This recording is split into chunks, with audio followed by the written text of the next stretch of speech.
chegamos à quarta-feira, dia do hipertexto. Me marque nas redes sociais, por favor.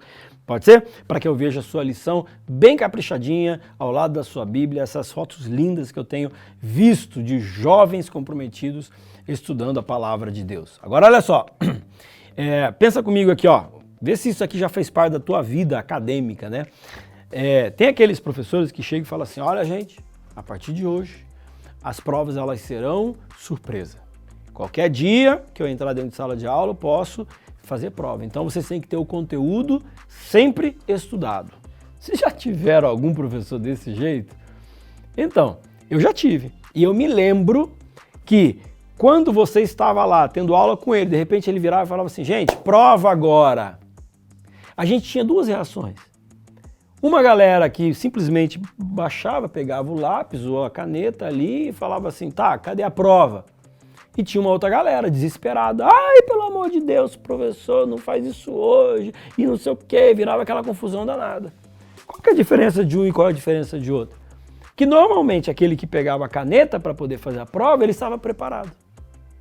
E aquele que começava a reclamar e falar de uma coisa ou de outra, era exatamente aquele que o quê? Que não estava preparado.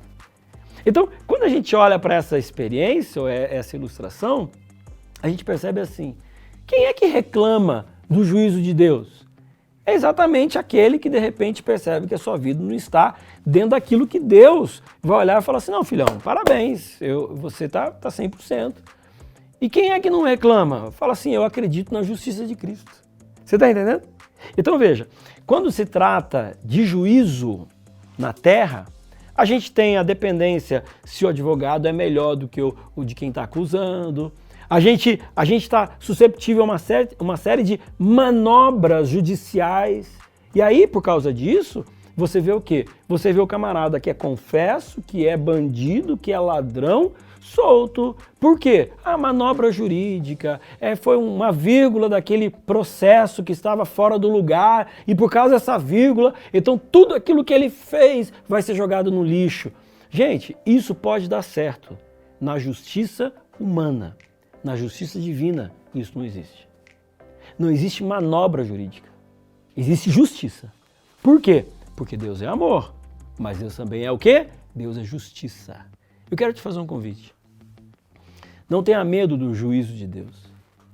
Não tenha medo de ser julgado por Ele. Por quê? Porque Ele é amor, Ele é bondade. Ele não quer nos condenar, Ele quer nos salvar. Mas eu também faço um apelo para que você possa fazer uma análise espiritual e perceber se hoje você aceita Jesus como Salvador da sua vida. Se você aceita com que Ele seja o Senhor da sua existência. Que os seus atos estejam demonstrando e refletindo aquilo que você acreditou e que é aquilo que você aceitou. Porque se isso estiver acontecendo, não se preocupa não. O juízo será um momento de libertação e não de condenação. Amanhã a gente se fala.